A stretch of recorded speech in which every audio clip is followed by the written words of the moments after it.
Welcome to अरियंत। आइए इस video की हेल्प से लर्न करते हैं एनसीईआरटी का ये डायग्राम जो हमको एक्सप्लेन कर रहा है स्ट्रक्चर ऑफ न्यूक्लियस। न्यूक्लियस को फर्स्ट टाइम डिस्क्राइब किया था रॉबर्ट ब्राउन ने एज अर्ली एज 1831 और उसके बहुत टाइम के बाद फ्लेमिंग ने क्या किया, इन्होंने न्यूक्लियर मटेरियल को स्टेन किया बेसिक डाई से। तो जो मटेरियल था न्यूक्लियस को उन्होंने नाम दिया इसको क्रोमैटिन, मींस कलर्ड थ्रेड। तो ये जो स्ट्रक्चर हम न्यूक्लियस का देख रहे हैं ये इंटरफेज न्यूक्लियस है। इंटरफेज का मीनिंग होता है जब सेल डिवाइड नहीं कर रही है, क्योंकि हम डिवाइडिंग सेल में न्यूक्लियस ऑब्जर्व नहीं कर सकते। Nucleus can only be observe when cell is not dividing, यानी कि इंटरफेज पर है वो।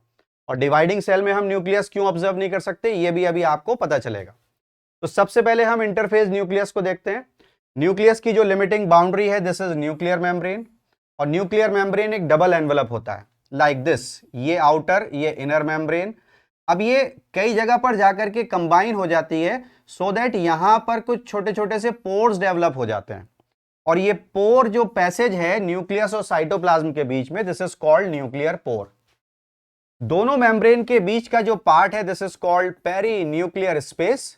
जो आउटर और इनर मेम्ब्रेन के बीच में हमें देखने को मिलता है this is called perinuclear space. अब होता क्या है कि साइटोप्लाज्म में कुछ मटेरियल है तो न्यूक्लियर पोर से वो न्यूक्लियस में आ जाएगा, या न्यूक्लियस का कुछ मटेरियल है वो तो न्यूक्लियर पोर से साइटोप्लाज्म में चला जाएगा। Then you can see the matrix of the nucleus, this is called nucleoplasm. और यहीं पर सारी एक्टिविटीज होती हैं जैसे डीएनए का रेप्लिकेशन या transcription, formation of RNA from DNA and so on. Then you can see one more body. It is not bounded by any membrane and this body is called nucleolus. Nucleolus का number भी different cells के nuclei में very कर सकता है। तो nucleus में ribosome का जो आरएनए होता है दैट इज राइबोसोमल आरएनए, उसका सिंथेसिस होता है।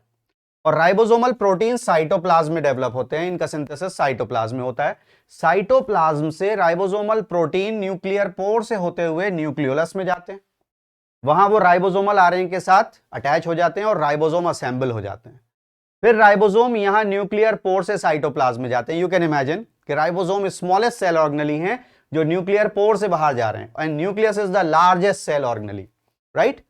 नाउ व्हाट हैपेंस जब सेल डिवाइड करती है, तो डिवीजन के टाइम में जो प्रोफेज है, जो सबसे पहली स्टेज है माइटोसिस या मियोसिस की, that is prophase, dividing part में, वहां पर जितना भी क्रोमैटिन है ये कंडेंस होकर के क्रोमोसोम बन जाता है, प्लस न्यूक्लियर मेम्ब्रेन और न्यूक्लियोलस डिसअपीयर हो जाते हैं। नाउ यू इमेजिन कि अगर न्यूक्लियर मेम्ब्रेन यहां से डिसअपीयर हो गई, न्यूक्लियोलस डिसअपीयर हो गया और क्रोमैटिन कंडेंस हो गए, क्रोमोसोम बन गए, तो हमको न्यूक्लियस तो यहां पर ऑब्जर्व ही नहीं करने को मिलेगा। ऑलराइट, तो nucleus is only observed only during interphase.